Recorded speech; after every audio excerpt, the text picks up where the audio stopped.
be an indie means we buck a system that doesn't want us. To be a fringe filmmaker means we don't do it for them. We do it for ourselves. To be an outlaw on the fringe means we'll die before we fail. Be an outlaw. George! Yo! What's happening? I'm sorry, that's pronounced Joe. How you doing, man? I'm good. How the fuck are you, man? I'm great. I'm actually kind of excited. So we got David down in the green room, and I'll let you tell people what's going on. Well, yeah, we've got a pretty exciting thing happening tonight. We've got our first, what do we call it? Our first satellite, our first remote. There you go. Our first call in from a live location. But first of all, let's say hello to everybody, and then we'll bring those guys up. So everybody, thank you for tuning in tonight. Thank you for staying true to the brigade, and thank you for being a motherfucking outlaw. So here we go tonight with Romero Pictures Indie Brigade. I am your host, George C. Romero. With me, as always, is my ever-present and faithful producer extraordinaire, Mr. Joe Ridgely. Sans his hat, so I'm enjoying the hair down look tonight, Joe. I figured Greco wasn't on, so I could wear mine down. Well, yeah, and he did it. He did a pretty great thing today on the Jam. Chicago's the Jam, and his hair was in full effect, so he looked pretty gorgeous out there, I think, with that hair. But anyway, we've got a cool thing going on tonight. David Madison is premiering his film Wit's End, and he is actually dialing in right now with Scott Schiaffo, Uncle Scott, from End of the Night, and they're actually at the event at the theater. I'm having a little trouble hearing them, but Joe is not. So I'm actually going to let Joe run the sort of interview because it's going to be a lot of them talking and then me going, huh? But since he can hear them, we're going to run it like that and let Joe do most of the talking. And before we pull them up, I just want to say hello to everybody who is tuning in right now. Especially, I want a special shout out here to Mr. John McLaren. What's up, Gunny? I'm so happy to fucking see you here. So anyway, everybody tuning in, so happy you're all here. Welcome to your fucking Friday night. We've got a hell of a show, and let's jump into it. So let's bring those guys up, and Joe, get into it with them because I can't hear them. Okay, so you know this is why we suggest for the older people on the show to wear earphones. Anyway, without further ado, here, let me just turn this way up, and I still can't hear him. Here we go with the Wit's End movie premiere. Hey, we have David Madison and Scott Schiaffo. I can't hear you now. Something happened where we can't. You can't hear me now? Nope. All right, I'm going to tell you guys what to do. Can you guys hear me? I'm trying to read lips, but if you're trying Okay. to Back out all the way. No, I hear you. I hear you. Oh, shit, that's right. You can't hear me. Private chat. Gotta love it. So Joe is saying back out all the way and rejoin. If you can hear me, do just back out and rejoin. Can you guys hear us? I can hear you, but you sound really low, and I've got you on my studio monitors, so there's no reason I shouldn't be able to hear you clearer. But Hey, everybody. Uncle Scott and I are here at the Pocono Cinema. We're here at the Pocono Cinema. We just got out of the 7 o'clock screening of Wit's End, and we are absolutely flabbergasted about how well it went and how the audience really loved the movie. We're super excited. The Pocono Cinema, as you can see, is behind us. They have a painted mural that has the iconic actors, and it's just a beautiful, beautiful, beautiful theater. And we're super psyched about how the movie went. What do you think, Scott? Oh, it played really well with an audience.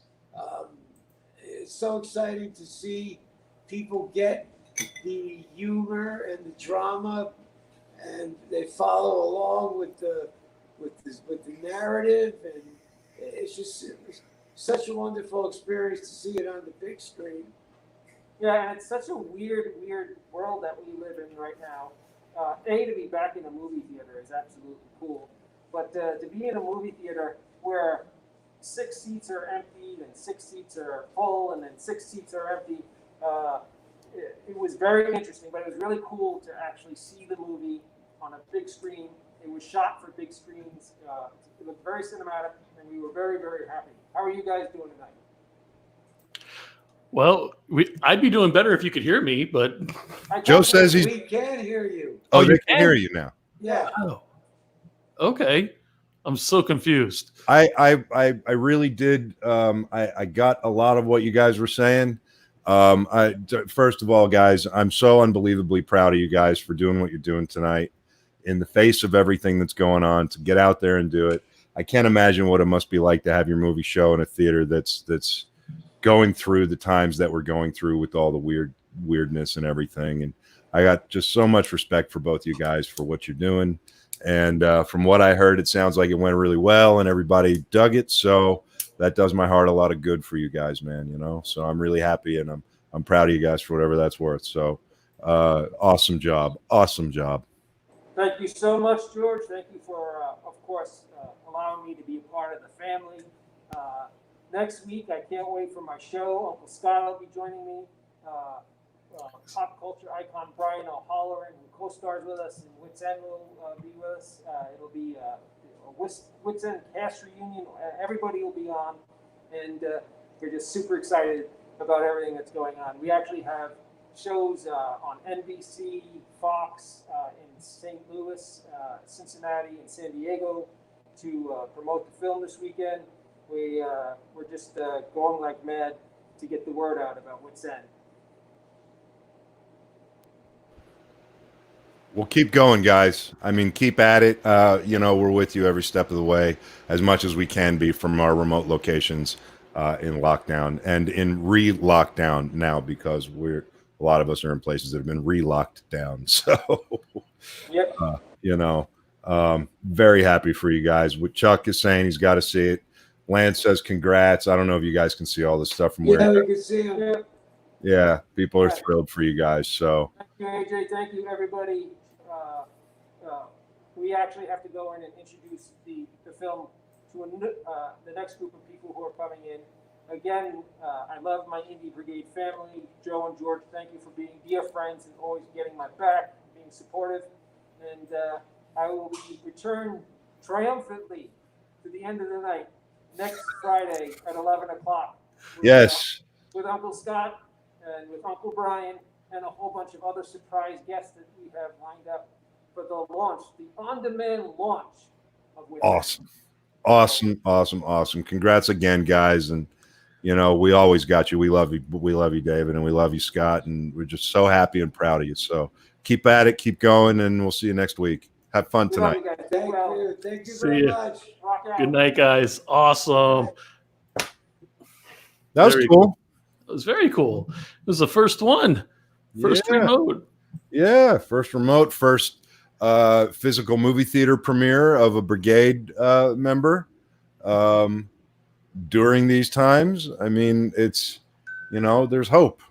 There's hope, everybody. There's fucking hope. There is hope. Yeah. No end of the night. That's unacceptable, David. LOL, JK. Sean, you're fucking funny.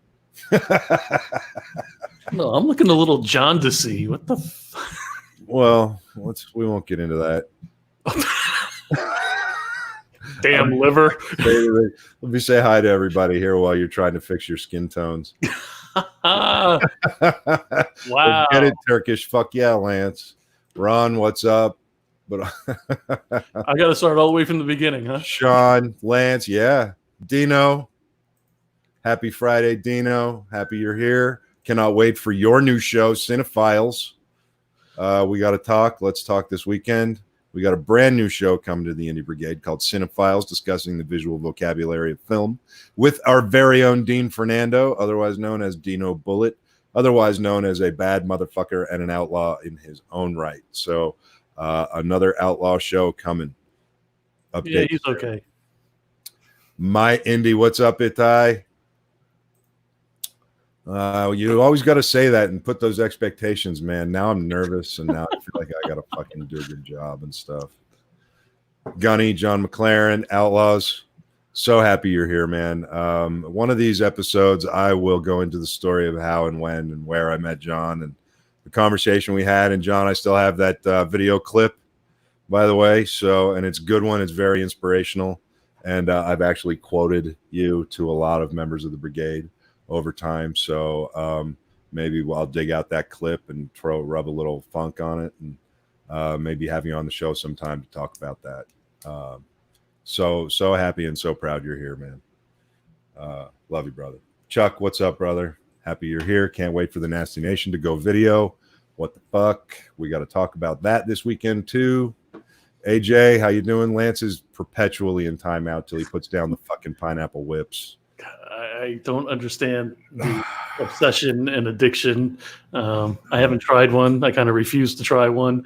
I know. Now I'm at the point where it's like I want to boycott Taco Bell just to get them to take it away. Just they need to like take Lance's toy away or something. Damon, what's up? John Thaddeus, an extremely talented writer. John, I did get your email. I am sorry I have not replied yet. We should get on the phone this week, and I'd be happy to fill you in on some of the things going on my end. Speaking of which, I just showed Joe a little sneak peek before the show started, like 30 seconds before the show started. I just received the very first character designs from Diego Yapur for the Rise comic books coming soon to the Heavy Metal magazine. So they're fucking badass. You're gonna freak out. They are amazing. Chuck says Grieco makes everything look killer. Mr. Richard Grieco premiered his brand new single on our show last week, right after Lauren premiered his film COVID-24. Just before showtime, Grieco's video was up to about 6,500 views on YouTube, and his video made something TLV or TLV something or TV. made video of the day on a really cool, awesome, big video web. I imagine it's like the old MTV, like TL or TRL, yeah. Right? But for videos and for streaming. So he made video of the day there. So we're super proud of him. And he made an appearance on Chicago's The Jam today. We're going to be seeing a lot more of him. He's going to be doing interviews all over the internet coming up because I guess people are really digging what he's doing. So we're super proud of him and just so proud of the fact that he's part of the brigade. Carrie, how you doing?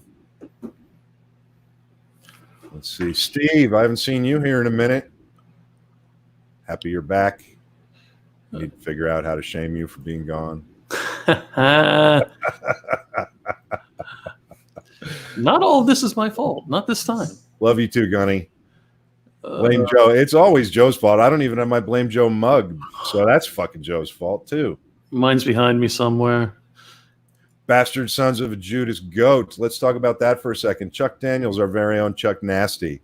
I love the Bastard Sons earplugs idea, but what a lot of people don't know and what I talk about from time to time is that all the music you hear in our, not in the world premiere promos, but all the music you hear in our opening credits of the Indie Brigade, End of the Night, all of that good stuff, that's all done by Chuck Daniels and his band, Bastard Sons of a Judas Goat. Awesome, awesome band. I don't even try to categorize it. It's like sludge doom. I don't know what the hell it is. Love you, Chuck.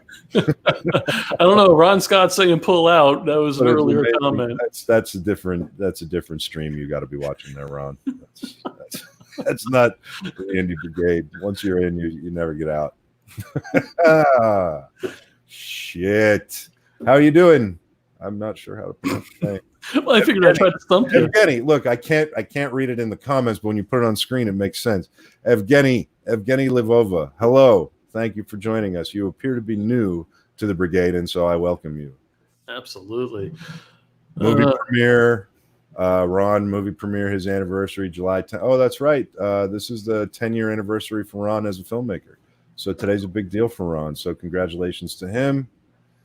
We love you, buddy. We're glad you're here. We're glad you stuck with us. And man, I got to tell you, what I've seen just in your growth as an artist recently is just something that really makes me and I think the whole brigade proud. to call you friend and brother, man. We're so happy that you're here still. And thanks, man, for sticking with us. There's that lady friend of yours. There's my beautiful wife. I'm like scrolling. I'm like, what? Where? Oh, is she walking in? No. Not yet. Rebecca Romero is my beautiful wife. She's the best thing that ever happened to a bum like me. And I love that she tunes in and watches every week. So thank you for the love and support.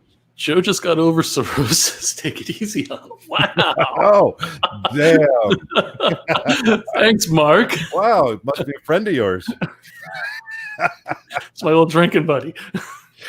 Steve, okay, well played. You're right. I can no longer shame you because it is fucking Joe's fault you've been gone. Jesus. Thank you, Dino. I appreciate that. This is fun. Yeah, Man, I can't really count too often. we have a phenomenal, we got to get into our evening, but we have phenomenal community of people in the brigade. We have a group of people unlike any other group I've seen affiliated with any podcaster network. You know, I mean, we have members. We're not a podcast. We're not just a network. We are the motherfucking Indie Brigade, and every single member of the Indie Brigade is here because every single member of the Indie Brigade, in their own right, is a motherfucking outlaw. So welcome.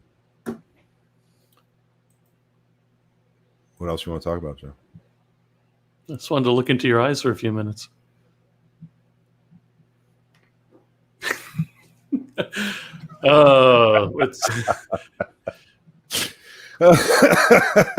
Chuck says he wants to get drunk with me and you sometime. Oh, I have a feeling that would be disastrous. I think you're probably right about that. Man, we got a hell of a show tonight. So as you all have figured out, there is no end of the night tonight.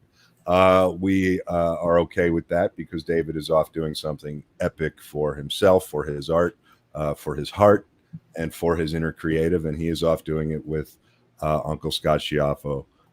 So, you know, two phenomenal people doing some phenomenal shit and taking the time to check in with us and the brigade family. So there you go. Steve Wandling, sexual tension increased. Is that between you and Joe then? I think he was referring to when I wanted to look in. Well, yeah. Duh.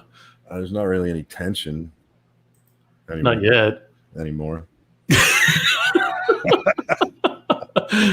Oh. Gunny, you're always included. You just got to get your ass to Kentucky, sir. Chuck, you're not insulted. You just know it's true. So let's see very quickly. Let's speed through some shit. What do you want to speed through? Hit me. Dealer's choice. Go. Oh, man. The pressure. Again, with the pressure. I can't take the pressure, man. You don't want me to pull my hair out, do you? Wait, watch this. Put something up. Put something up. Put something up. I've asked you 3 fucking times.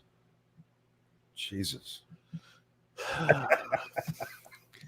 What is that? I'm having fun with you tonight, Joe. All right. We got to hit this one, man, because people have been awesome, and we thank you. Oh, yeah. Buy me a coffee. In fact, Sean Smithson, I owe you a thanks for that. Peggy, I owe you a thanks for that if you're watching. I haven't seen you in the roll call, but I hope you will watch the replay if you're not here now and see the big old thank you for the Buy Me a Coffee. For anybody who doesn't know, we do offer merch, but, you know, we realize quarantine, lockdown, times are tough, money's tight. So if you dig us, if you dig the brigade, if you like what we do, if you have ever learned anything from us, just buy me a coffee.com/RP Indie Brigade.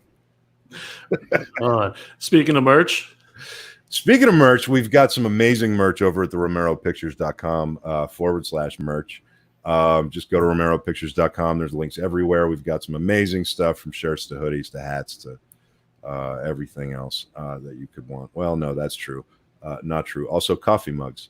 But it's all very cool. And you should really go get some. Again, if you like what we do, if you want to help us keep the servers going, keep the lights on, please go get you some merch. RomeroPictures.com merch. We've also got a line of merch called Scare Tactical. Scare Tactical is a line of clothing and merch designed specifically for the sole purpose of helping me get the Veterans Compound where it needs to be. We're very close to our 501c3. In fact, I got a UPS package today about it. So I got a package today telling me that They've officially received everything, even though they received it like a month and a half ago. So, Did you see Lance Wagner sporting his shirt today? The Scare Tactical? I did not see that. Was he? Oh, yeah, when he was double fisting the friggin' smoothie things. He was wearing his I Scare love Tactical. Lance. He's always repping. But Scare Tactical, a portion of every piece of Scare Tactical merch goes directly into an account that is dedicated to the Veterans Compound. And, basically we're at a point. We've pulled this thing together from nothing, more than an idea.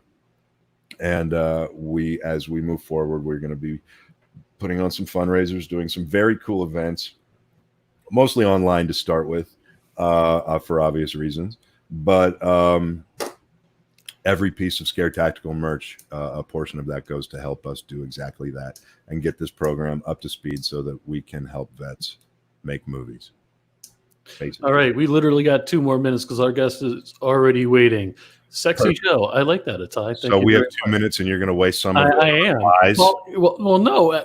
Call of Duty George, and put this in your keto diet and smoke it. Thank you, Dean. And I maybe a little bit. Maybe I got a little more energy from it too. Who knows, man? Sean jumped on and played some Call of Duty. We got to talk, and what he's talking about is the Indie Brigade Regiment, Call of Duty Regiment. If you have an Xbox and you play Call of Duty, hit up Sean Smithson and he'll get you in the regiment. As soon as we have enough people, we're going to start doing some happy hours and online games and stuff like that. So reach out to Sean if you're interested in that. That's a lot of fun to get on and play with us. He's working on a project also for the Veterans Compound. Yes, he is. And we'll be going into more details about that soon. All right, one more thing to go over. Everybody that is watching right now, please go over to the Romero Pictures Indie Brigade YouTube channel. Hit the subscribe button, the like button, whatever button that'll, get us a little bit of attention. Also do the same thing on Facebook, Twitter, and Instagram. See what Joe said. I did it quickly. Yeah. You did it well. Well, thank you. Almost like you were reading it. You ready for your first guest? Sure, why not? Yo, What's up, man? How are you doing? how are ya? I'm good. How's life? Good. I need coffee because you talking about coffee was like, man, someone get me a cup of coffee. I had a late night last night. Oh yeah. Well, I know it wasn't out partying. It wasn't. It was out. It was in Zooming. Oh Right. yeah. Yeah, it was cool. It was just talking for hours, good old friends. It's nice to catch up and kind of get together with people you haven't talked to in a while during this time. I think I've been doing that a lot more. So it was nice. The sun was coming up. My voice is a little raspy. It's all good. But I'm here. I'm alive, and I'm ready to throw down. How you guys doing? I'm doing great. Nobody really cares how Joe's doing. I can't. How you? Well, thank you. And apparently, Brandon is happy to see you, sir. Yeah. So anyway, an introduction. Let us know who we're talking to, and I'm going to drop out. Awesome. Sorry, GMT, Herman Michael Torres, former packager with ICM, producer, genius when it comes to getting films made. We're all very lucky that he's here with us again tonight. And hopefully he'll want to continue coming back because hopefully we make it fun like we always try to do. Yes, so, it's really good. We talk throughout the week on the phone. Thank you, by the way. I actually take you everywhere I go, and before I pitch, here's George to tell you how great I am. I love it. You are, man. You are. I mean, we talk we talk literally every week on the phone. We have pretty much a scheduled weekly that we do. And then sometimes based on that, we end up talking a couple times more during the week. But it's always great to see your face and talk to you too. So, because we don't Zoom, we just talk on the phone. Ditto. Yeah, I know. It's been fun. I actually like the idea that we kind of made a point to talk every week, which I think is important to getting shit done or stuff done. So I appreciate that. I like that suggestion. I'm glad we're doing it. Yeah, I am too. And that's a good way to kind of jump right into what we're going to kind of talk about tonight, which is just the art and the act of actually doing business as an independent, actually doing business in this industry, Right. and finally actually doing business during the lockdown and the quarantine. Right. It's just because when I agree that the weekly thing is amazing. I have a couple weeklies that I do, and they are basically what moves everything forward. They are the thing that keeps a momentum going. But they're not for everybody, and they're not for every scenario, and they're not for, you know what I mean? But I think the way that we do it is such a great sort of casual kind of, well, what do you got this week? What are you doing this week?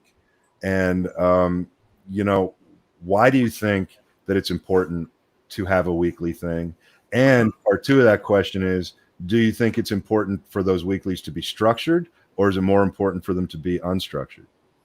I've had a couple of weeklies in the past as well, and I think it's great. I think people should do that. I know everyone has a different way of working, but there is something to say about like accountability, and you can take that as far as you want depending on the people who's doing that are doing the weekly. But accountability and this kind of consistent momentum, I think, is really important. And then brainstorming and having another voice on the other side is really important, I think. I don't think you can do everything by yourself.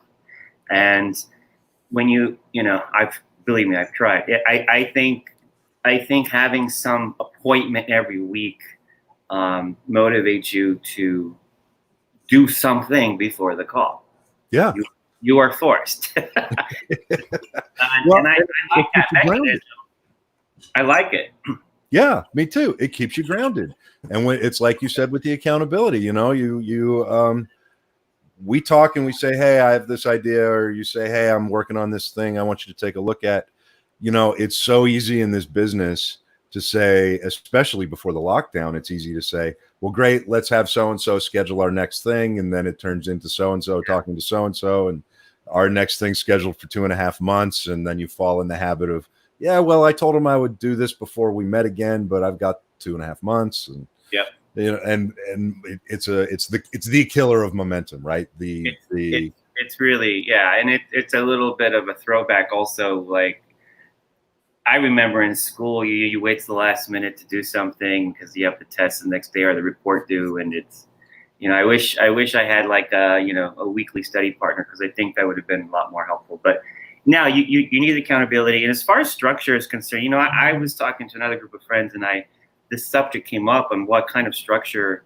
And I think what I learned there is whatever structure works. I know it sounds like a generality, but it's true. And I think we, just in that other group, I like the structure. And so having certain goals that we need to meet every week, that's kind of the structure that we wanted. But, it's whatever works, I think, and it depends on the project too and what they're doing. Writers, I'm sure they have like, okay, you write one scene, I write one scene, and we'll talk. And that's structure. That's an appointment. That's a list. And I think it keeps everyone, like you said, grounded and moving forward. So I believe in structure. Sometimes it's good to just, shoot the shit and have a drink of whiskey. Well, yeah. Well, like the structure, I think when I think of our weeklies, I think of them a little bit more like they've developed almost an organic structure because they started as what I like to refer to as sort of the discovery phase. Yeah. And coming from your background at ICM, I think that working with people in that larger world is where I learned the importance of a discovery phase as well. Right. And I think what I'm hoping the brigade is going to take away from tonight's episode is the art of doing business is not like when you meet somebody, you run up and say, oh my God, you do this, listen to this project, right? Or it's not even always the first meeting. Hey, nice to meet you. This is what I'm doing. Right. There's something called a discovery phase. And a lot of times, especially indies, they kind of charge past it. And, maybe from the the perspective of your days with ICM, maybe you could kind of break down how, for those who might not know, kind of, we're talking about the ebb and flow and basically talking about trying to teach people how to go into creative conversations with other creatives they've never spoken to before, right? So what in terms of a discovery process, what does that look like to you? What does that mean to you? Why is that important? And how would you recommend, how would you sort of tell somebody, going into them, say I came to you and said, yo, GMT, I'm meeting with the head of the biggest studio on earth, and I'm nervous, and I know it's a discovery thing. How do I go in there and start a discovery process? I think the discovery process is also situational specific or situation specific, but going into a meeting with this big exec, I try to find out as much as I can about the exec. You have to have at least one point to talk about, one commonality, something that could not break the ice, but combine the two personalities together. And so I do research. If it's through a friend, if a friend says, hey, I'm going to hook you up with the exec, because then you find out about, how do they know each other? There's some sort of personal way to get in. And I always say discovery always starts with talking and being human and normal. You may have a pitch in the back of your mind eventually, but a lot of times, as you know, it's the fourth or fifth project you talked about after you did discovery that actually happens, and the first one you had in mind, you're not even thinking about it anymore. Right. So, and by the way, you do need to get to know that person so that you can at least entertain, a project that's appropriate for them. It's a better way of getting something done. But yeah, I try to find out as much as I can about them and find that one thread that connects both of you. If they went to UCLA and you went to UCLA, we bring that up. It's kind of a normal thing that humans do anyway. But I think sometimes as creators, we focus on the project so much because, we just kind of need to just sit back for a second. Your project should be that person first, and try to figure out what kind of rapport you can build with that person. That's discovery, and it starts by just talking and finding out about who they are when you go in. You got to be ready for no matter what situation you go in. I'm writing that down because your project is the other person, right? That's a huge thing. Yeah. For a first meeting, but again, it's not something that you can really overthink, because if you go in overthinking, then you come off all wrong, Yeah. You can't overthink. I look at it as kind of the macro level where you're just saying, okay, my project is them. Find out a couple things I need to, and then go in. It's not really overthinking, and I agree. You get too much in your head, but you kind of break down the process of get to know this person, do this discovery, figure out how you guys could gel. Maybe you find out what their mandates are, or what they want or desire.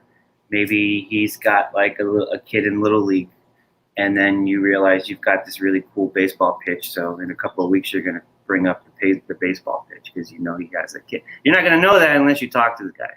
That's right. As just a person who puts on his pants just like you do. As a person. Yeah. So, and when you talk about them too, as a side note, and this is kind of the meeting 101, and we've read this in books. It's you let them talk, ask them questions, you let them talk. You kind of, they feel good about hearing their accomplishments or whatever. We're all human first. So that's important to remember. Yeah. And this is a business where that's so easily forgotten. Yeah. It's like the essential, and yet, Yeah. Some contractors will come and pitch me, and they're just full on Yeah, I think our first conversation. Why this project should be important? I'm like, what? Yeah. Jumping. Yeah. Why is talking to you important? I don't know. It's right. But anyway, go ahead. No. I'm sorry. I didn't mean to step on you. Our first conversation, we didn't even really talk about anything specific until we got comfortable with each other. Yeah. And by the way, that only took about 5 minutes because we both came at the whole thing just as the people that we are, and we vibed and hit it off personally.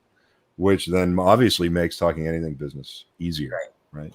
So we've got a question here, and it's a good one, and I think that this is a good one for you. Ron wants to know, the way he's worded it is, I'm looking for someone to be my producer, not a funding thing, but more someone who can handle all the little things I can't seem to do outside of shooting. Any tips? So, I'm curious because I would love to talk about this with you. How do you recommend? So a filmmaker, a creative comes to you with a project, you decide to take it on. How do you decide which producer that you, other than yourself, like how do you decide who you're going to call? In other words, you get this project, you're going to call Eric. You get this project, you're going to call somebody else, right? You get a certain project, you're going to call me. How do you make that determination? I call it connecting the dots, because it takes a village to get something going in this town, right? Mm-hmm. And when you connect the dots, similarly, what you're doing in the first meeting with anybody, you're also connecting the dots. So that's based on genre, what the project is, obviously. I get a race car series. I know certain execs in my pool or my world that I believe that would respond to that. That's how I decide and choose. And I don't know that, again, going back to trying to connect the dots in this conversation. I wouldn't know all that unless I had conversations with these people over and over. So you look in your circle, and even outside of your circle, because you must have friends that have friends who are producers, and you kind of figure out, a long time ago, I used to look at lists of producers who have deals at networks that have a similar taste or a brand of a couple projects that I had. So I'd go to them because they're already they get what I'm trying to do creatively. They have a deal with somebody already. So I'm trying to, that's packaging as well. It's like matchmaking. Like if, just when you go out to a bar, how do you know what girl to hit up or guy to hit up? You got I like that girl's haircut. I like that. That girl actually was a little more open to the bartender. So that's a little bit more my vibe. So you kind of take inventory and try to match your project and your soul and your desires with those people. And again, going back, stressing, it's a great topic you brought up, by the way. You got to know those people. Even if it's just through articles or reading or look on IMDb or, it's a job doing that. Mm-hmm. Researching, and this should be the most. If this is what you want to do for a living, you got to live, eat, breathe it. It's a full-time job. Immerse yourself in it. Then you'll see the answers come up. I want to carry that on because you just triggered a really good sort of follow-up to that question from Ron, which is, a lot of indie filmmakers are out there. They're making movies for 20 grand, 50 grand, 10 grand. They're making movies with what they got. But they tune in every Friday night to learn from me and folks like you and folks like Michael Mandaville, who's going to come on, and folks like every great guest we've had. With tons of amazing experience in a much larger side of the industry. So, but what is the scariest thing? And I'm sort of channeling my very young self here, but I think what the scariest thing is when you have to make that decision in your life and your career that you've got this project and this is the one that you're gonna try to break out of that mold, and you're gonna call up ICM. And you're going to take that rejection, and then you're going to call up. You know what I mean? Like when you decide to make that jump and you want to really go after that next level, and you want to make a movie, you want to try to find somebody like you, right? Who's going to help you figure out how to take your film from your film career from making $50,000 films to making a $1 million movie or a $500,000 movie, right? Because there's a trajectory to get there. So how do you do that? How do we tell these folks, like, you're back at ICM, I'm 20 years younger, and I have a project and I want to come to you. What advice do you give me about calling you up out of the blue? Because that's scary. Actually, that's a valid question throughout my whole life, because I can bring up situations that taught me this lesson that I'm about to say. I think philosophically, you've got to really believe in yourself this. You can do yourself better than anyone else can. So when you're calling, and I know this goes through our minds, I'm going to call it Matt Solo at ICM, and I start to feel insecure, not just about my project, about me. Like, I should sound smart. I should be this. Start to project what he thinks, what kind of call he wants. No, it's just, if you believe in your project, I think the most important thing, you probably already believe in your project. And if you know it really well, it's less nerve-wracking. So the next step is to just trust, just be you. And the times I know everyone says that in life, but it really does matter. The times that I've pitched someone and I wasn't me, it really messes me up. And I had one embarrassing moment where I just blanked on my pitch. I think it was A&E, and I was on the phone because they were in New York. And as soon as I gave it up, whatever that thing was, and I just said, man, this, and I went into just me. Man, this show's about blah, blah, blah. And all of a sudden it just becomes a conversation. Mm-hmm. So you really have to just be yourself. How you do that, I don't know. That's like you ask a therapist. I don't know. Take some classes. I don't know. But it's all this chatter. Because once you try to, call up someone, and by the way, that no one, everyone's not gonna like you. So just get over that. And they're just people. So you gotta, and again, going back to the initial phase in the beginning of our conversation, if a lot of times what I do is I look up their picture online and it calms me down, because then I go, oh, this guy's I look on Facebook and I see like he's got a kid and there's a dog. I'm like, oh, he's not the guy in that, tower. All those tricks to go, I'm just calling. I know my project really well. I know who I am really well, and just stick with that. You'll never go wrong, because even if they don't like you, you at least did exactly what you wanted to do. And you don't want to walk away thinking, damn, I should have been more myself. I should have said that. Yep. Man, I've been there. I've been more. You know what I used to do? My friends used to hate it when I had a big pitch coming up, because, and there was one question that whenever my friends found out that I had a pitch coming, there was a question that they would stop asking me, which is, hey, what's up, man? Because I would practice all my pitches on everybody who would talk to me, right? And I would try to do it in a way so they didn't realize what I was doing. And I would try to get my pitch down to like 30 seconds. Right. Or, like, not like I was really pitching it, because they were my friends and they were my, my best friends and acquaintances and anybody who would listen to me talk for a minute, because they say if you can pitch your stuff in the elevator, then you've got your stuff cold. So anybody who would listen, hey man, what's up? Oh, well, I'm doing this thing and it's about this and this and this and this and this, and it's very cool and I love my life and what's going on with you. And by the time I got to that point, I found I don't give a fuck anymore, and that's when my whole pitch career changed. Now I just talk. Yeah, me.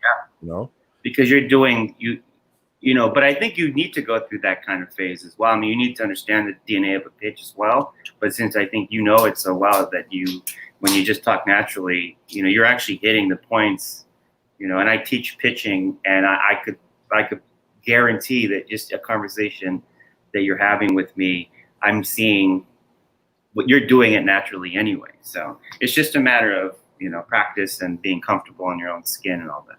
Yeah. And then now you can have it, if you're calling on the phone, not an actual meeting, then you have a cheat sheet if you need it, with bullet points that you want to talk about. Because a lot of times people are afraid of that silence, and that's not a big deal. But if you are, just have your points that you want to make. Yeah. And sometimes that silence is used on purpose, because the person you're pitching knows that silence throws you off, right? Yep. So, everything you do in a pitch on some level, I think, is a test of how well you know your stuff.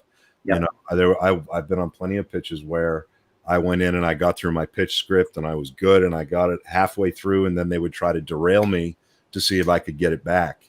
And, the worst one was one, I'm not even going to go into detail, but it was terrible. It was like the train of thought left the room and crashed and derailed, and I was thrown like Harrison Ford in The Fugitive. I was like, well, I guess I got to go now, guys. It's horrible. It was terrible. It's horrible. And that's, again, when you approach it, like you said, as a conversation, you're engaging the person in a conversation, you're not auditioning, you're tap dancing. And you got to get that out of your mind. That's not a mindset that's productive. Unless that's how you work and you're an actor or something, you're memorizing your pitch, which a lot of people do. It's fine, but I just don't want you to forget about the human aspect of it, because that's what's going to get a sale, not how well you know your line-by-line pitch that you wrote 50,000 times. That's right. And a lot of times when they try to derail you, and this is what I learned after that meeting, was that they were bored because they could tell I was reciting. Reciting. They wanted to see what happened with me as a person. Yep. And then I stopped. I don't prep for them anymore, man. I don't prep for pitch, like, other than obviously having my materials, right? I don't sit around and think about it much. I just, I got to pitch at 3:00 Wednesday. That's it. I put it in my calendar and I show up and I'm just me. A good, for the viewers and everyone, I still do this. A good tip to get into that conversational vibe is to find and when we've heard this before, find a personal perspective into your pitch. And like, last summer I went to this ballpark and I saw this little lady, right? And I was like, what? And that's when I figured, there needs to be this movie or story about little old ladies in elevators. So I came up with Little Lady in an Elevator. And they go, oh, because now you're telling them a story. You're not going, so it's called this and it's I do it when I'm doing Life with Girls, which is an easy one. It's just I grew up with 5 sisters. I think I mentioned this last time. I grew up with 5 sisters, and the show is called Life with Girls. But I start off, so yeah, I grew up with 5 sisters, and it was freaking crazy. And they can imagine. I go, I know, there's so many, like, how do you become a man in a house full of women, right? Right. Well, I created a show that's going to show you how you do that. And it's like, oh, okay, cool, I get it. It's called Live with Girls. And all of a sudden, you're in the pitch without even feeling like you're like, okay, I'm going to start. Maybe, like, no. Yeah. You find that one personal thing that connects you to, maybe it's the reason why you wrote this script. I don't know. Just don't make it long. Just go, my father used to be an astronaut. Great opener. Whatever that is, then they're engaged, and now it's personal and it feels there's a connection, and that's my advice. And it's amazing advice, because I guarantee you, as a packager at ICM, you had a whole bunch of people come in and talk to you. At some point in your career, you had to sit through all the flop sweat and all of the people pitching you and the nervousness and all the bullshit. And you just, it makes the natural ones just stand out a little more. It has to. Yeah, it has to. And by the way, we hear so many pitches. So just get in your head that, we probably heard 1,000 pitches in the last 2 years about a shark who's got special powers, right? So it's about your version of that. So it's not, people try a little too hard to be original. And I'm saying, you're going to be original anyway. We just honor what you're doing. And so you don't need to worry about, like, how do I make this different in the pitch? And I probably heard 5 other pitches in the last 6 months that sound similar. So it's not about me. I already know ahead of, so he's, in my mind, I'm like, oh, so he wakes up with, reading women's minds. And then eventually the writer will go, and so he wakes up reading, it's like, I already know. So I don't care about that. Now I'm like into you and how you're going to tell this specific story. You can't get that way if you're just reciting, like you said. I can't get that. No. One of the things that made me comfortable, and then we'll move on to another segment of the piece, but used to be talking about movies that were in theaters, right? Or just getting in there and being like, wow, did you guys see the numbers on, do you guys see the box office on some big movie that just hit, Friday? And then their response would usually be something like, yeah, it's a piece of shit, or, or some sort of like inside comment, right? Yeah. And that tells you a lot about the person you're talking to. And so if it's something like Sharks, did you see Do you guys see that bullshit shark movie that come out? Yeah, I'm so sick of these shark movies. Well, you know what? I actually am too, and that's why I wrote a shark movie that doesn't have a shark. Yeah. You know what I mean? And now, and then you're like, what do you mean? How do you do a shark movie without a shark? Yeah. And you're having a conversation. Yep, I love it. That's exactly right. Yeah. So, we have a couple of other little questions, and this is well, not little, but you know what I mean. Sean Smithson, you know, how do you? So you pitch a bunch of people, a bunch of them like it. How do you tell the ones that you're not going to go with that you're not going with them without burning bridges? I don't think the bridges ever get burned. Do you? No, I think if you're just doing, you know, everyone knows that other people are looking at projects. They know that they're not always going to be the one. I don't think you're going to hurt their feelings. I think this is part of the job. This is part of the business. So you're not going to shock them. How you say it, yeah, obviously, if you have a great relationship and that you wanted to go into a different direction, I don't know. I always use that word. You know, yep. I was talking to my manager, whatever the setup is, we wanted to go into a different direction. And I feel like, you know, whatever, some great line about how, you know, how great their comments were great, but I realized I want to, you know, try to do this other thing. Yeah. And they'd be like, okay, they respect that. Well, there's an old expression in this town, you know, fuck you on Friday means I'll call you on Monday. Right. You know? Right. So, like, you know, Friday the deal goes belly up, but it's cool. I'll call you Monday with something else. You know what I mean? Yeah. And, yeah, you can always talk about other things that you'd want to bring to that person as well. And because you responded so well to their last thoughts, I want to bring you this. Even if you don't have a book, I want to bring you this book. Let me just get it ready. Mm-hmm. And you figure it out. You're already leaving the door open. Yeah. Brandon says, are you more likely to champion a project that grabs you from a sentimental or emotional standpoint, or one that screams hugely profitable? I think they're not mutually exclusive. I think, you know, I even my Truth or Dare movie, which did really well, and one may think that it's kind of cheesy and very commercial and superficial, and it is, but it came from an emotional, you know, everyone has secrets, right? Can you imagine if you're playing Truth or Dare and this evil entity forced you to face a secret or do something horrible? And that creates a dilemma that I emotionally respond to. That happens in our daily lives. So it still has emotion, but I understand the question. I try to find that even in Sharknado, although I wouldn't have done Sharknado. But I don't think they're mutually exclusive. It's like, what's here is profitable if you know how to do it right? If you know how to get here on the screen. And that's a talent. That's also takes experience and other people and takes a village. There's a way to, you know. But yeah, if someone's in there and talks about, you know, something personal that happened to me and they built a story around it, sure. My ears are gonna be a little perked. Oh, okay. Yeah. But you're gonna think of different people. Yeah, you're gonna different people. So you know, it doesn't.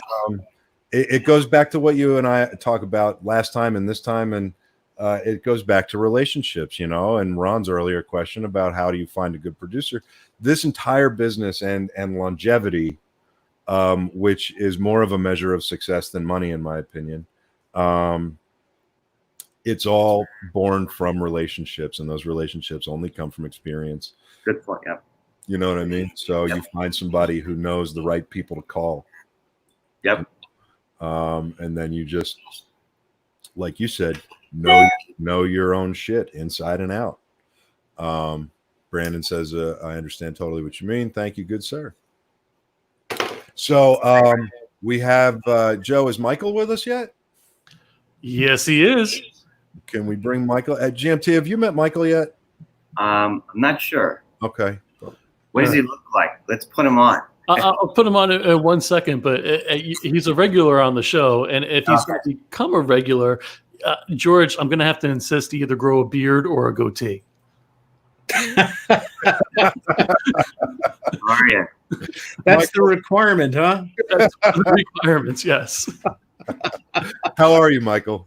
I'm doing good. How about yourself? Everything all right? Everything's great. Everything's great. Michael, meet GMT, Herman Michael How Torres. are you, Michael? Good Yeah. to meet you. Hi, nice to meet you. Yes, I remember seeing him last time. Yeah. So I don't think that we've all had a chance to speak together. So I think that this will be a fun Cool. episode. Michael, as people watching tonight know, Michael is a DGA UPM producer, line producer, all around absolute genius, and has literally forgotten more about the logistics and budgeting of filmmaking than I will ever learn. Fuck you, Joe. Somebody has their speakers too loud. We're getting feedback. I'll try mine. I guess. Feedback from me. How's that? Is that better? Feedback. Hello. GMT. Hello? Sounds better. Okay. All right. Is that better? Yeah, I think we're good. All right, cool. All right. So, Michael, we were talking about. I don't know how much you can hear. I don't even know what you can hear in the green room if you can hear the show, but I think you can. Yes. Yeah, So, I was listening. You know what we were talking about. And you and I have talked a lot about this. And what I think is going to be a really interesting conversation is I would love for the two of you to talk about to continue this pitching idea quickly, and then we're talking a little bit more about the business during COVID. But we have literally one of the top packagers from ICM who has now moved into the indie world as a producer, and one of the best line producers I've ever had the honor of meeting or knowing. So now I want to ask you guys both a question. I just came up with an idea about a talking apple pie that is a New York City detective who has moved to Jackson Hole, and I need to pitch this as a successful series. What do I need from both of your points of view? Like, what do you guys then put together to save my idea and make it a legitimate idea? How do we go pitch this together as a team? One thing I wanted to say to Herman there is that I really like a lot of what he said, and I want to compliment him. I like when you said be comfortable with yourself and your own identity, which is exactly what human beings, I think, strive for a great deal of their life, whatever phase of life they're in, whatever stage, to bring in some theatrical parlance here. Right. But to have that identity, I think Oscar Wilde said, just be yourself. Everybody else is taken. Yeah. And That's exactly the point. right. Perfect. And there's something amazing about that when you have that intensity of devotion to your project, and you indeed have it so well considered and strategized. And it's almost like you could say when you guys both understand the writing component, the character may not actually go to a restaurant in your movie, but you'd say, oh, they wouldn't order that. You would know them so well. And I think that's part of the pitch for the apple pie is why do you believe in the apple pie and the identity and what it would do, and what kind of person is this apple pie? Is it green apple? Is it sweet apple? Is it a very sour apple? I think it's sour apple would give you more content, more conflict. And I think that's one of the sides of the coin. The other would be my question. I don't know if it's the first one, but it's priority. It's what's universal about this story? Is it and what it's about, like in terms of the macro global message? Is it, again, this is kind of what I teach. It's the is it an underdog story? Is it a thriller? What is it? Because you can have the story, but now I would ask, okay, is it about finding a parent? Because the apple pie is an orphan. Like, what is the universal theme that's going to connect to an audience?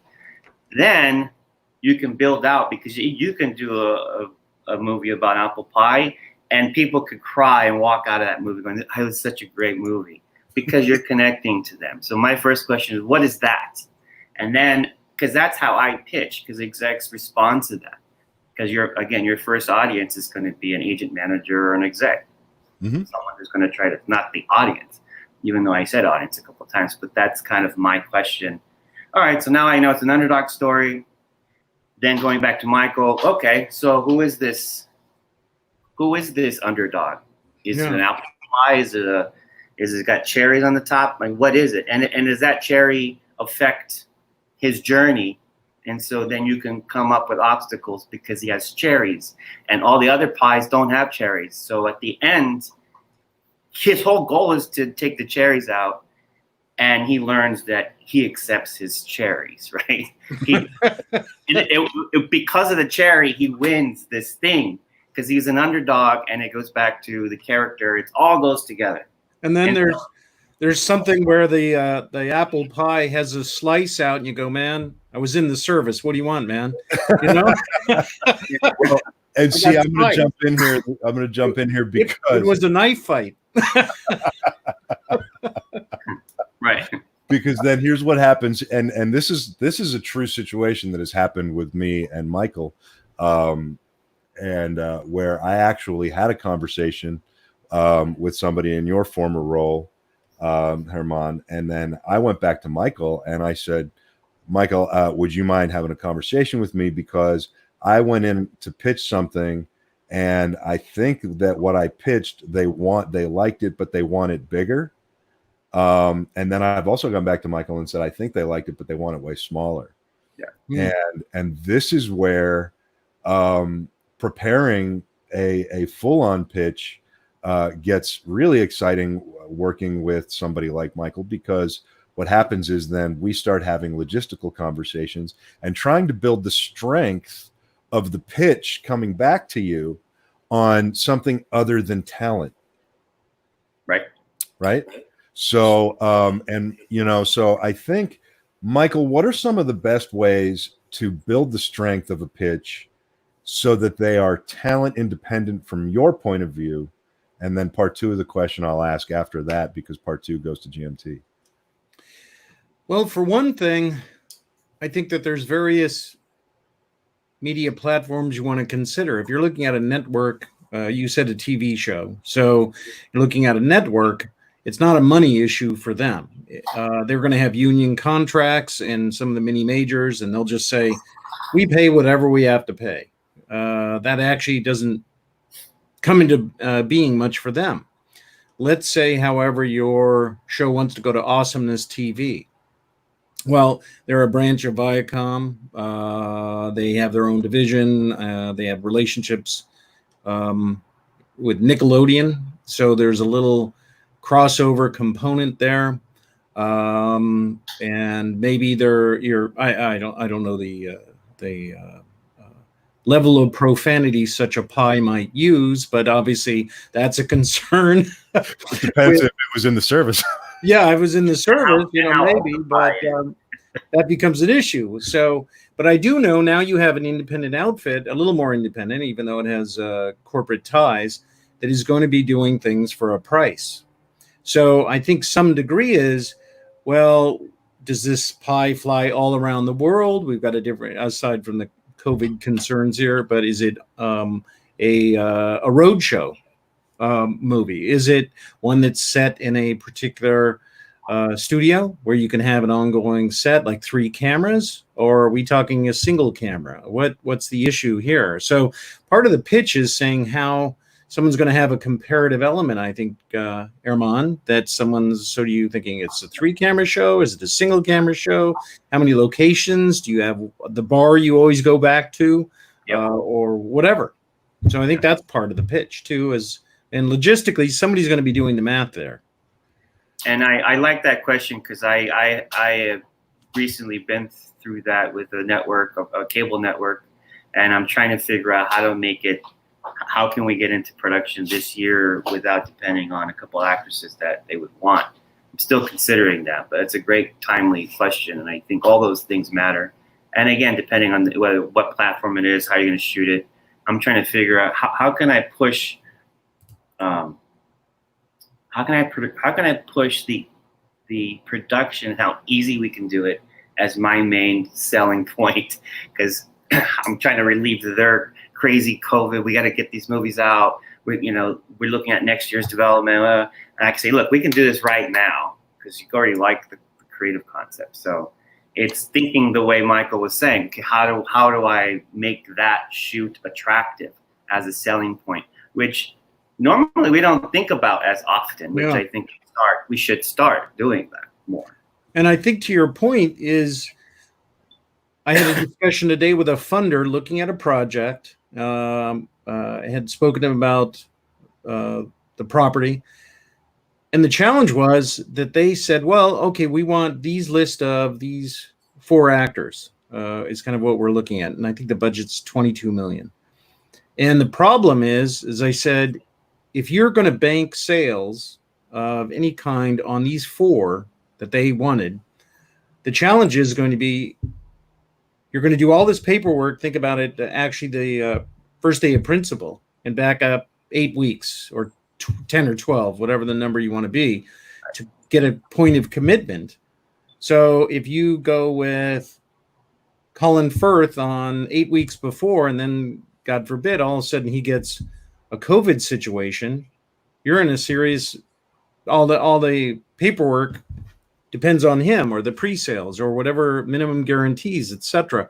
So now you're in a situation where, does the actor isolate to get an insurance, because they're going to have to go in for a physical and then a test now, and if everything's based on that, then you have a considerable run-up to a potential no. And so then you have to be flexible. So in point of fact, not having some talent attached with a metric, a math metric that makes sense with a wider pool of talent, flexibility makes a lot more sense. I'm just talking variables and math, nothing more than that. And I think that, to Herman's point, I have a project and I'm pitching it to Hulu, and I have like 10 episodes I did. It's called Beer Pong Coach. And it's already been shot, but the idea for season 2 would be, I've said, let's isolate in a training facility to get our game going, right? And then you bring in the actual guest stars the last 2 weeks. And then be able to shoot, you have to do the setups, obviously, to where the last 2 weeks, 14 days, is going to be where there's any kind of variable exposure. So it's kind of odd to think that way, but no, I mean, it makes perfect sense, especially nowadays. Yeah.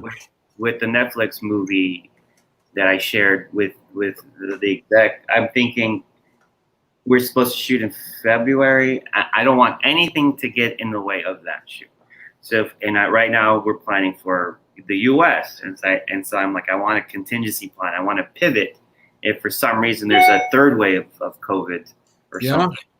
And so I thought, well, originally, a lot of these, originally this platform, wanted a destination kind of Christmas movie. And so I already have how to change the story just slightly, and we can shoot it in a variety of places I've already shot overseas, like Puerto Rico, the DR, and a couple of places. And so I'm like, great. Well, if there's like, well, you can't shoot in the US anymore, fine, we're still shooting the movie. I'm just changing this one thing, and it's gonna actually help the story. There you go. Yeah. We get to go somewhere else and shoot it for 25 days or whatever. So it's that kind of, and again, it's not, I already sold it, but it's still not to get the no, and not to get a cancel, or not to get a forward. So I'm just. So here's a question. How willing and ready is the industry at large to pivot? Because what you guys are both talking about is the innate ability within the indie to pivot on a moment's notice and on a literal dime if we have to. Right. How is the industry receptive to that pivot right now from both of your perspectives? I think so. I think there's a lot of uncertainty right now, and I think people are reconsidering even how they work. They're working from home and what that looks like, and I think there's a lot of new things that are coming out in terms of how we look at production. I think we have to pivot. That's my thing. I think that's the uncertainty is causing us to be creative in that way. I agree. It's forcing a lot of other elements like. I think it's going to force work at home, which means you have a reduced footprint in a pre-production office. It could be up to, let's say, 4 weeks in an office, 2 weeks, 4 weeks, 6, but not 12 or 20. So I think there's that. I also think that it's going to push more work in devolving into choices on shots within scenes, not just coverage of a scene. Right. Let me get this and have it be a broad, well, we'll figure out the day of. No, that's gone. I think you have to make those choices earlier, and will require directors and writers to have more definition of what's really needed if you want to have any control over the dynamic of the scene. And I think it's going to push elements like virtual stages and other technology to come to the forefront a bit more. How are you going to get these over-the-shoulder shots close in? You put a dummy in front of one of the actors for over-the-shoulder. That makes sense. And then reverse and, this kind of choreography. And that's the only way it's going to work. There was 3 projects that I think or 4 that we're shooting. One was, I think, The Bold and the Beautiful. Very contained, self-insured network. Number 2, Jurassic Park Dominion, I think is what it's called, in the UK. And they had a couple of COVIDs come out yesterday. But I think it was isolated and didn't interrupt shooting, but that's universal, self-insured. And the other was a small project shot up near Monterey with an actress by the name of Zendaya, I believe is her name. I don't know her per se, but from what it sounded like, they isolated in a house. I think they must have not insured because I'm guessing it was done for $500,000 or $1 million or somewhere in there, in which case you didn't require a bond, and the insurance probably had standard insurance coverage to some degree. But I think they had to have, I'm not sure exactly what happened with the Screen Actors Guild. Were they able to? I don't know how they would get less than that. I don't know. Yeah. So that was a question I had. I'm not exactly sure of what they did or. In that case, that's a SAG issue. And I keep hearing that they have a real strict kind of guidelines or policies on what they allowed the actors to do. So you may get away with not bonding the movie, but then you're still needing to figure out how do you get Zendaya there. Yeah. I'm not sure exactly how they pulled that off unless they. I don't know how they did that. Yeah, especially with the insurance. If you're not going to get a waiver and they're not going to allow you to sign a waiver, how are you covered for this unless you make some special pleading maybe that we're going to adhere to guidelines and we want to do something. So I think that might take a little influence. I think one of the actors was Denzel Washington's son. Okay. So I think that doesn't hurt to say, well, we'll self-insure to some degree. Strange. It's weird. Pardon me? But I think everyone's going to have to pivot. Yeah, absolutely. I mean, those are the only 3 cases in production I see at the given moment. There are shooting overseas. So if you have to pivot your project there, Armand, I think that's going to open up in Europe and Morocco. I know I talked to a friend in Morocco, and they have protocols, but they're opening up. Same in Romania, Hungary, Thailand. I know a friend of mine's there, and they've had very few cases. He's a first AD. He's worked on many films there. And I think they'll be quicker to do it overseas. An advantage is that in the U.S., estimates are that you're going to go from a 12-hour day to 10, which means the 25-day film is now 30, which means an indie is going to add double the insurance, the regular insurance, then add, if it comes out and when, COVID insurance for $200,000, and it's limited. to civil authority and cast and imminent peril, and then be able to add all the accoutrements for the protocol. And that's probably 30% of your budget here in the US. Yeah.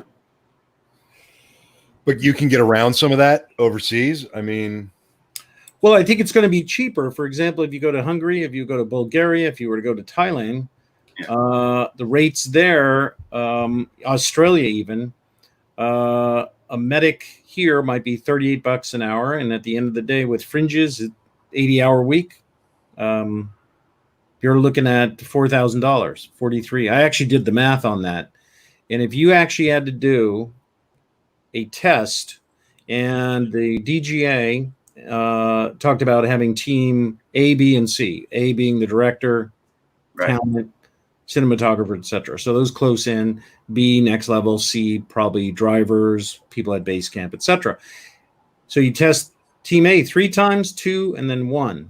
So B twice a week, team C once a week. So if they're $100 a test, because you need a quick, immediate example. So on 25 days, I think I did the math with 2 people supervising those tests. It's about $143,000 on a crew of 80. Ridiculous. So if you start to look at it in that way, is it cheaper overseas for that? I would tend to think so. Yeah. And the tax credits are not going to make a dent in that. No. And all the other expenses. So it doesn't really matter. But yeah, I agree. It could be cheaper. I'm just always curious about how deep the crews go over there, and how much you take. How many? I guess if you're not using if there's not a tax credit, you can take as much as you want. Is it cost effective to do that, or to dig in over there? Like, yeah, there's certainly a balance point. I think that we tend to be so heavy transportation here that 15% of your film, 10 to 15 of your budget is transportation. That's a big part of it. The other is going to be exchange rates. The other is going to be complexity of union requirements and minimum staffing, another issue. And just the rates themselves, places like Romania, Romania, Hungary, they have rebates, plus lower rates. Morocco does. So a lot of countries implemented something like that. Right. And so that when you start to actually drill down to the math, I think in Hungary, I could hire 2 doctors and a doctor and 2 nurses to be on staff full time. So that makes it almost doable. That's why you need a great line producer. That's right. Okay, I got a couple of questions coming in here. Let's see. If you shoot outside, let's see, John McLaren, Gunny, if you shoot outside the U.S., what's the precautions or headaches involved? Isolation, set quarantine, or able to get back on in? John, I think this, Gunny, for you guys who weren't here when I realized that John McLaren joined us, I call him Gunny. We met in Texas. It's a very long story. He said some of the most inspirational things that I've ever heard anybody say, and I recorded them. We'll be having him on at some point to talk about that, because his perspective coming from the military and his career is amazing, and I'm honored he's here tonight. But I think, Gunny, I think this is kind of what we're talking about, so I hope that kind of answered some of your questions. Sean wants to know, with quarantine and depression becoming a thing, do you think the indie and mainstream, do you think comedy, indie and mainstream, will be bigger? And I'm gonna alter his question a little. You think comedy is going to develop more of an international audience, because American comedies, as we all know, don't work in certain countries? But, depression is becoming a huge side effect of this lockdown. I've seen stories about it. I've read a lot about it. It's the side effect of what people are going through is creating this massive depression issue in our country. So you think like comedy is going to take over harder? No, My personal opinion is that indeed the idiosyncrasies of a culture with humor, I think the concept of humor translates into almost every culture, and it has to do with expectation. That I could say one thing, and I'm shattering the assumption that you're making when I say some word, whatever it is, and you start thinking one thing, and then I do a twist and shatter it. That's actually goes across many, many cultures. However, when you come up with the concept of the abstracts associated with that, it becomes culture specific. I think physicality, the reason you had the Chaplins and the Harold Lloyds and the Keatons and even Jim Carrey, etc., have these facial contortions. And there's a guy I recently saw called Louis Dufunès, who is actually a French actor I did not know, even though I travel to France frequently. But he's well known in Eastern Europe, the Middle East, Europe, etc. We don't know him. And I saw one of his movies. It was a riot. And it was about him being he's kind of an anti-Semitic guy, and he has to hide in the guise of a rabbi. So it becomes this chaotic movie with French subtitles. But I think that's hard to translate for the most part. And I'm not sure who's going to bank on $10 million on take that kind of a risk. I think we're at a point where in the current status there is no theatrical revenue. There's rarely DVDs unless it's a box collector set. So you have streaming and free television as sales, and foreign and domestic. So you have a compression on the revenues without the possibility of getting theatrical. So you have to make things for less. Plus, in the added equation here, we've added between 20 and 30% for COVID. Right. So the price went up, the revenues have gone down, and I think it's going to be harder to actually pitch comedy in that arena. I mean, traditionally for me, it's been difficult to pitch comedy unless I have some, big star attached. And I have a project that I've been trying to move in the past year and a half with a pretty big comedy actor. I think in general it's hard to make comedies because part of it is sometimes it doesn't translate. I'm always being asked by these platforms or distributors, female thrillers, horror, not so much horror. That kind of goes in phases, contained action.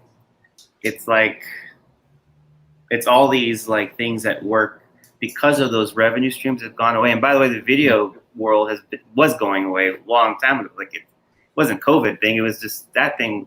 There was no video market anymore. Yeah. No, that's wrong. So it's gone. I mean, maybe like a Target or a Walmart thing, but no, I mean, that's not, you can't count on that. So the content became specific now on only the things that have a better chance of surviving all over the world. Thrillers, horror. So science fiction. Yeah, sci-fi. Comedy has always been a little difficult, I think, in general. I don't think that people, I guess to answer part of that question is, I think that person was meaning like, are we going to be so depressed that we want to watch comedy? I don't think so. I think we release our stress in a variety of ways besides tequila, like me last night. And sometimes horror and comedy are kind of a weird. It triggers the same stuff, even though they look so different projected on a screen. So some people like horror. Yeah, they have a good time. I talk a lot about how horror and comedy share a heartbit. They're literally two sides of the same coin. They have the same timing. They have the same in a horror film you've got a kill. In a comedy you've got a punchline. In a horror movie you've got a jump scare. In a comedy you've got a punchline. I mean, you've got it in the punch scare is also a unexpected event happening to the character in the comedy. Right. This kind of like, oh, I think this is happening, but no, it's really this. All of a sudden, I can't speak, and I'm a lawyer. I can't lie, and I'm a lawyer. That's that could be scary or funny. In the case of Jim Carrey, it was funny. Right. Exactly. And you also have comedians who go, "Hey, I went out on stage and I killed tonight." Uh-huh. Yeah, exactly. I like it. Look at us just riffing on it. Let's see here. There was another couple things that popped up. I know I saw Ernie O'Donnell in the viewership tonight. Ernie is an awesome friend of the brigade, one of the first friends of the brigade, tremendously talented actor. And he's doing some cool things. He says COVID's a killer for the indie when it comes to SAG, but they're trying to work with us on his upcoming production. Good. I think that I'm hearing that a lot, that their SAG is trying. I mean, they really are trying to help people get stuff done. Is this something that you guys have experienced as well? The movie that got canceled in March that we were working on with a pretty big actress, SAG was working with us. I don't know the specific details, but on the flip side, SAG can't make this actress do our movie because she doesn't want to do it anymore because of the COVID. So there's that. Not to add another problem to this conversation, it's just like, okay, yeah, they're working with us. How do you get someone to stay committed? Because no one wins. Yeah. And we have like half the movie shot with nothing. It's like everyone's losing here. You've already shot half the movie? Yeah. Almost half. God. Yeah. Wow. Well, how does that work from a line producer and UPM point of view, Michael? Yeah, now I have to come to you mid-production and say, oh, my lead actor doesn't want to do the film anymore because COVID. What do you say to me? Right there, I'd look at an insurance claim, which of course last year this year they had 6 to 8 claims, maybe 10. Now they have over 600. So there's big issues with insurance companies about their solvency, their willingness to remain in the media market at all. And if you don't have insurance, you don't get a bond. You don't get a bond. You don't get financing. You can't deal with banks, et cetera, et cetera. So at that point, if she had not appeared in the movie, I would work towards recasting so you can get something done quickly and see if somebody wants to step in. I think if there's some part where somebody committed and then withdrew, then I think that's an interesting legal not to kind of work through. I'd ask, where does that make the that came up, but like, what, we're not going to go sue her. It's not. Yeah. It's not the best case scenario. She's like, fine, leave me alone. I'll give you the money back. But we still lose.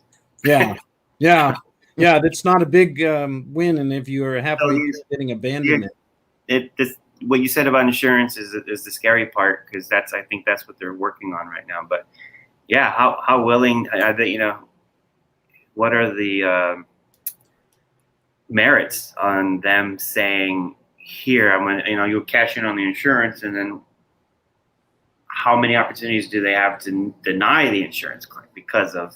Oh, all the time. And in point of fact, I mean, if you do get an insurance issue, I've had them on numerous films, you have to demonstrate a willingness and an effort to keep filming despite the issue, whether you've had a camera issue and footage comes back bad or completely unusable.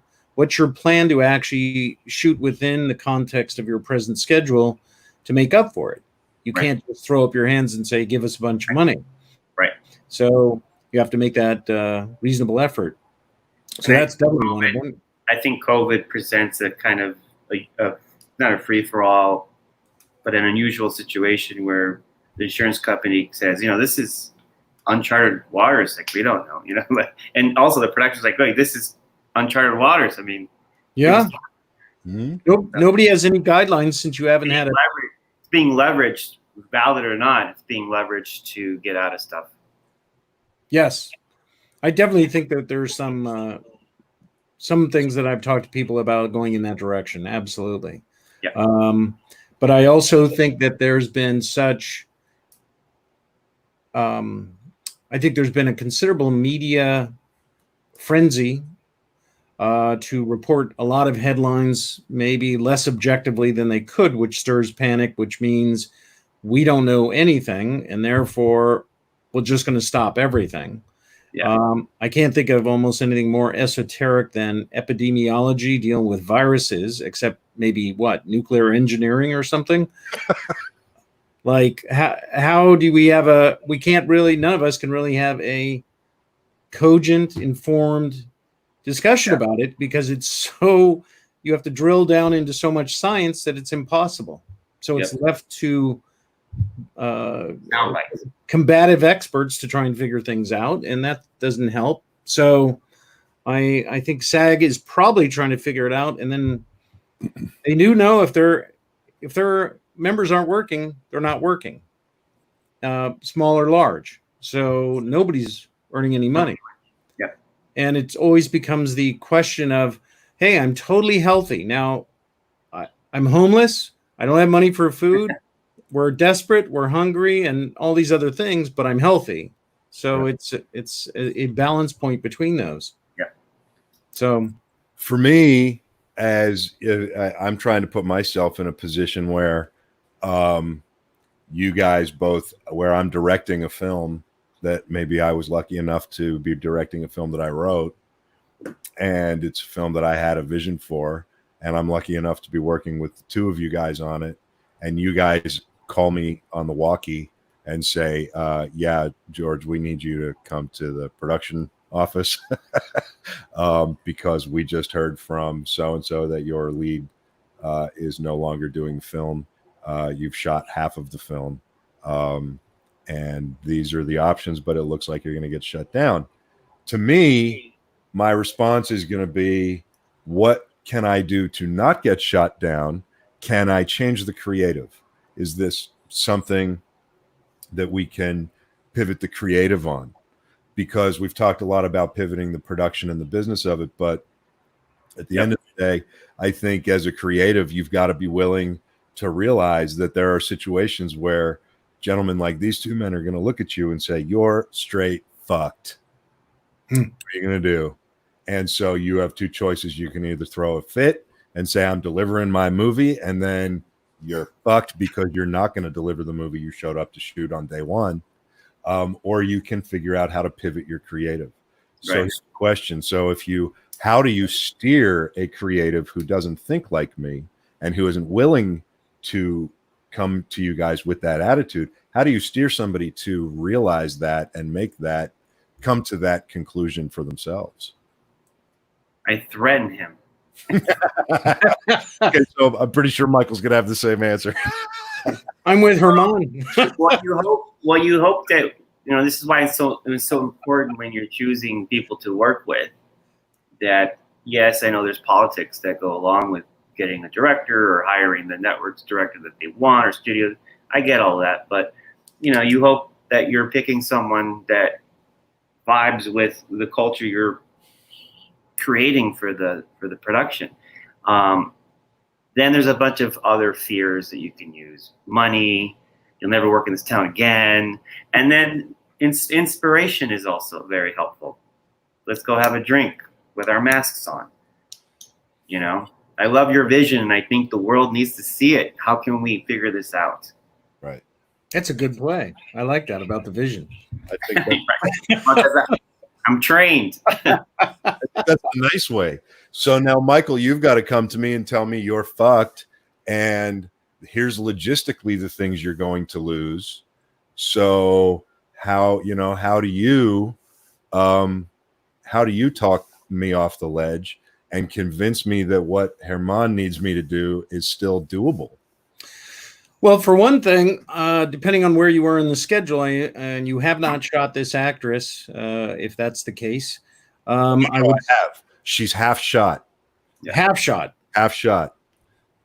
And so then the actress bails, just to be accurate here, and that's it, and things are shut down, right? Yep. Okay. So from that point of view, I would look at and say, well, we have everybody assembled at this given point in time. I would look at the schedule and I'd say, what we're going to do is buy some time. So in this next 3, 4, or 5 days, whatever it is, I would say we're going to shoot whatever she's not in, because we have everybody there. Let's keep capturing the film. Let's keep moving forward. You also don't get people that are. I was working on one project and the grip truck caught on fire, and everybody's freaking out. And I'm saying, "Oh, okay. Well, let's put that out and we'll keep shooting." And immediately everybody went, "Oh, okay, that's a good plan."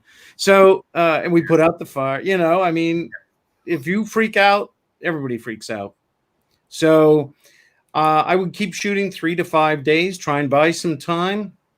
Herman and I are working together. I'd say, look, we're going to try and convince the actress that given the COVID scenario, we're readjusting the scenes to see if there's some degree of comfort level that could be achieved given what we know and don't know. It might be as much. It might be as much as saying, well, we're going to structure the movie to go on a virtual stage. It's better to get something than not.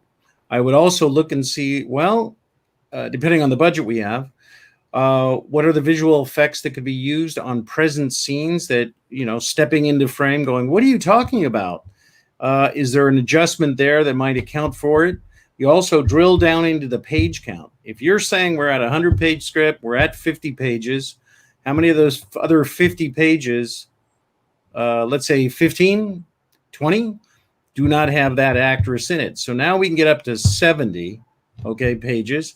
And is there a way to actually pull back on some of those scenes and say, well, if we cut out 5, now our distance between 70 and 100 is now 95, 25. Now, actually, when Herman goes and talks to the actress with a bottle of tequila, as I think he's inclined to do, apparently.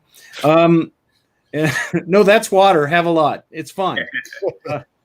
And he actually now has a plan to present this person, not a piece of not begging or anything. Media hysteria that's going to catapult that exit. And I would try that. So that would be tactic 1. Tactic 2, which I put in place simultaneously, is to say, okay, how are we creatively looking at the script that over-the-shoulder shots are going to start to work to some degree while we adjust with other actors?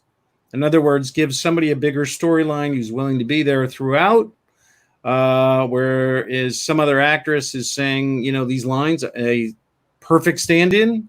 And then later on, when you get through post, maybe things have leavened out and the actress says, I'm sorry that happened or whatever. Let me come back in. We shoot her in a stage, recreating the backgrounds, which we have plate shots for, and then put them in front of a virtual stage, see if we can at least put those pieces in.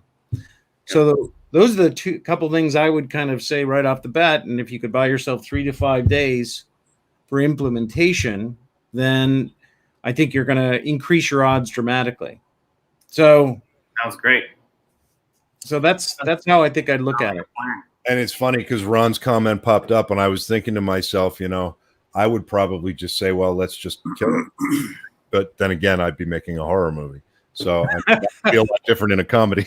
Well, just kill the character. Yeah. Well, yeah.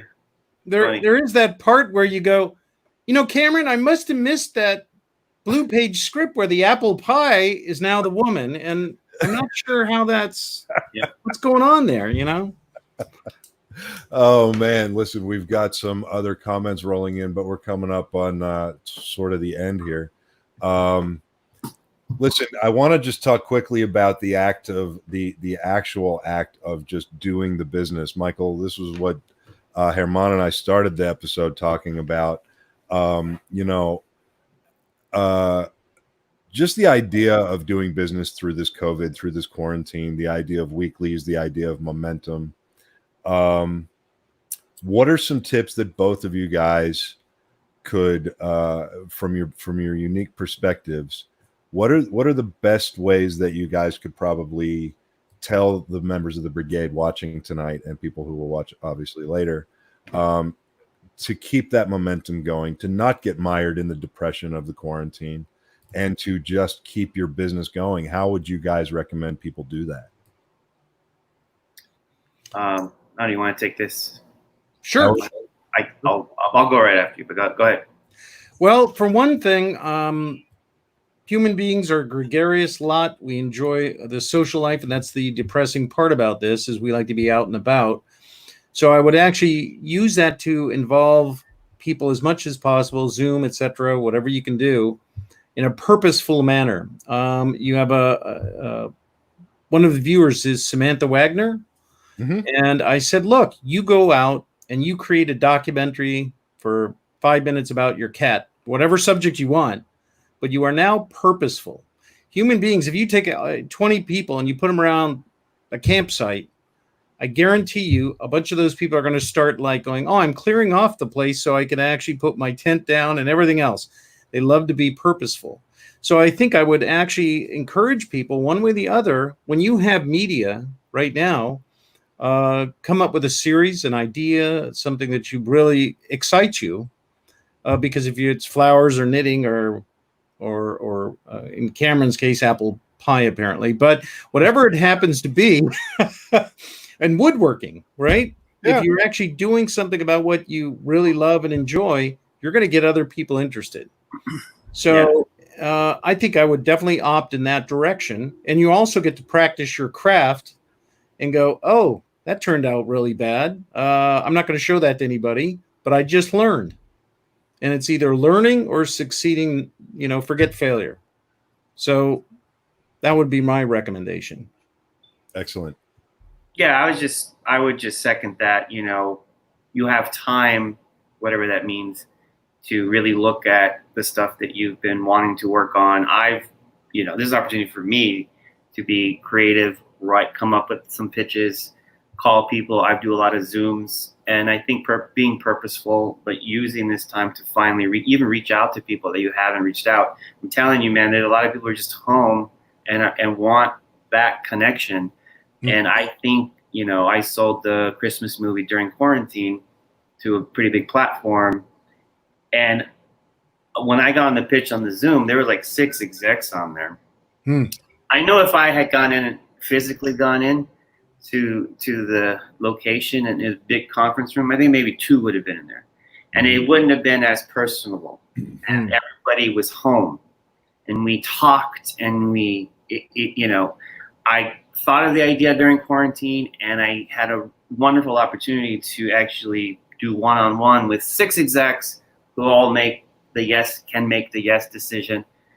I don't think that would have happened if it was COVID. I think it would have taken longer, I think. But it was me looking at, what do I want to write? I know I've been wanting to do a Christmas movie. I know there's buyers. There's time to reflect, figure out what you want to do in terms of your craft. If you're a screenwriter, work on the deck or start a new script. Like, this is the time to do all of that. And on top of that, people are more accessible, I think, at least in my case. So I agree. That's true. Yeah. Has that been your experience too, Michael? I mean, yeah. I mean, I've noticed that too. You just there's no assistance and there's no waiting for somebody to come and get you on an elevator and take you to a different elevator. And there's no big scary logos and long conference tables. It's just the playing field's been leveled. And now and I think that's a good motivator. So if that's a tip. The tip is, this is your chance now, so don't waste it. Yeah, I would agree. Excellent. Gentlemen, I cannot thank you both enough. This has been this was a lot of fun. I hope you guys had fun, as much fun as I did tonight. I really did. It was a pleasure meeting you, Herman, and having a good banter with you there. It was great. Yeah, and Michael has been with me this entire season. Hopefully he will stick with me through the rest of the season. And Herman, hopefully you'll come back this season too. Yeah, I would love it. What did Ernie say? If you create, you never fail. Keep moving forward no matter what the obstacle. Man, we've really, I think, spoken to a bunch of people tonight. I mean, Gunny, nothing can stop your dreams. Nothing, just adapting and overcoming. Family. Fuck yeah. And also, Gunny, don't call me sir. I work for a living.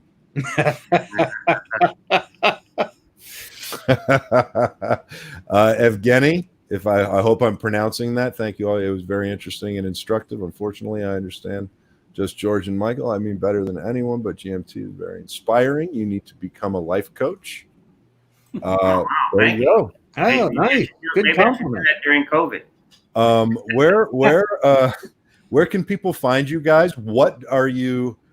Here's a big question, because we often do the where can people find you, but what should people try to find you for, as opposed to just random, hey, like, where can they find you and why should they find you? Why should they find me? Jesus. I think, well, if you want to get something made, I guess is the easy way to say it. And I'm trying not to be cocky or anything, but physically, literally, technically, you go to a producer like me, who's a creative producer, who figures out what stories I feel can sell to the universe, and then figure out a path on how to get, what's in your heart to your bank account and to the screen. What's the fast way to do that? Fast doesn't mean cheap or sloppy. It just means what's the focus way to go from A to Z. That's what I do. Right. Yeah. And you're excellent at it. Thank you. I'm trying. It's a privilege and an honor to be kicking off the relationship we've kicked off, and I look forward to a long future of that with you.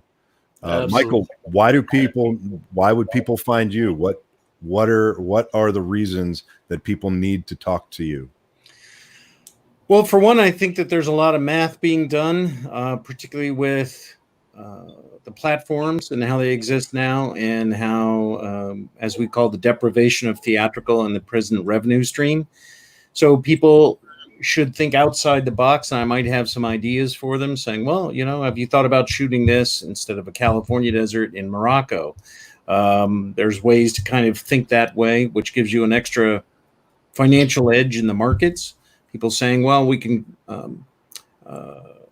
make the film for less, and therefore it has a greater likelihood of some kind of interest when somebody is doing the math. And a lot of the math in independent films is, the concern I have is that it's highly marginalized, so that extra 10, 15, 20% difference that's going to be taken up by the COVID proposals of maybe 20 to 30% more of the budget dealing with them, is going to just put more compression on the market and the possibility of getting your project made. I'd also direct people to say, look, be very specific about your project and try and understand the math, not just the creative part, but how do you think of logistics? And I think that's kind of what I like to do and could bring to the table there. Yeah, I think I'm going to call you, Michael. Absolutely. Absolutely. I think this is the start of a beautiful friendship. Yeah. Boom.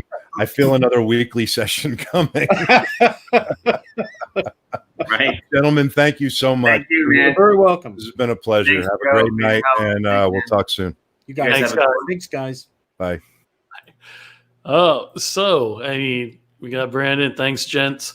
Hope to work with you both in the near future. Appreciate the knowledge from both of you tonight. Holy crap, the knowledge. Right? Boom. If y'all are in the brigade, this is why you're in the brigade. Thank you, Gunny. At least Brandy's happy to see me. Hi, Brandy. Brandy, why are you so happy to see Joe? Fuck Joe. So, George, I got this. So you brought up this whole bizarre apple pie thing, and it's a cop that's transplanted somewhere else. Well, you know who his partner has to be, right? Who? The kid from the American Pie movies. I don't know if that would technically be a buddy cop film then, or if that would be more like a romance. Well, you can play both angles. I think everybody really enjoyed. Yeah, for anybody watching, Michael Mandaville is a mentor with the Indie Brigade. We will be talking with GMT about becoming a mentor with the Indie Brigade as well. So as you all know, you can go to RomeroPictures.com, go to the mentor program, book some time with any one of us mentors out there for you. And though people are asking, I'm sorry, I'm not a mentor. You mentor me in my feelings. In your beautiful eyes. Everybody, are you ready, Joe? You ready for it? Am I ready for it? I am not ready for it. Am I ready for it? I'm ready for it now. All right, everybody, thank you so much for spending this wonderful Friday night with us. Thank you for tuning in every time. Thank you for being an indie, being an artist, for never stopping, never giving up, and for being a motherfucking outlaw. And as always, fuck off till next time.